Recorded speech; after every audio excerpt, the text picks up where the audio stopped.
But it still isn't even as bad as what's happening out there to poor Jenna Ellis. According to reports this week, Jenna Ellis, who of course was indicted with all the other co-conspirators in Georgia this week, she was serving as Donald Trump's lawyer at the time. She was actually at the press conference where Giuliani was melting and Sidney Powell was ranting about ghosts. But it was revealed this week, or it was claimed this week, I should say, according to the reports, that Donald Trump has decided that his political action committee set up, his legal defense fund, whatever you want to call it, to help pay the legal fees of some of his friends. They're not going to give Jenna Ellis a dime, allegedly, according to Midas Touch, because Ellis has become a backer of Florida Governor Ron DeSantis. So that support's not working well for you any way you slice it, Jenna, because you went from one loser to an even bigger loser, and now you can't get your legal fees covered. So here's what happened. In response to the indictments, this is what Jenna Ellis tweeted out. She said, or X'd out, "The Democrats and the Fulton County DA are criminalizing the practice of law. I am resolved to trust the Lord, and I will simply continue to honor, praise, and serve him. I deeply appreciate all of my friends who have reached out offering encouragement and support." She also posted a link to a fundraiser she has now put up on the Christian version of GoFundMe. It's called Give, Send, Go. And she's raised a little over $10,000, which, based on Rudy Giuliani's $20,000 a day fee, she could pay for Rudy Giuliani for 4 hours with the money she has raised. Given the fact that she is facing 2 counts, she is facing the overall RICO count, and of course she is facing a second count of solicitation of an official to violate the oath of office. $10,000 is not going to go far. $10,000 will get you a couple weeks of representation, maybe.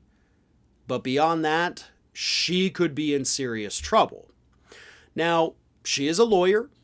Lawyers always tend to be very well connected. They know other lawyers. They know lawyers who know lawyers. So it's likely that Jenna Ellis can, reach out to some legal friends, get recommendations, get some representation that may take her on pro bono, or they may, reduce their fees because it's a friend.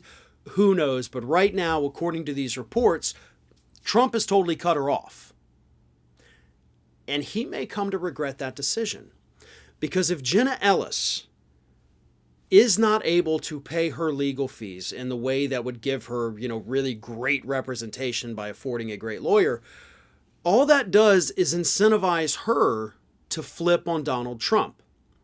So Trump may think that, I'm sticking it to her. She's supporting DeSantis. I'm not going to use my fund to give her any money, even though she got indicted for me. This only gives these individuals more leeway to say, okay, listen, this guy is throwing me under the bus. He may not necessarily be telling the court that I'm responsible for everything, but he is cutting me off financially when I need that support the most. And if I can't afford to fight a lengthy, protracted legal battle, then my best option to make this go away is to cut a deal. My best option is to go to the prosecutors and say, listen, I know a lot.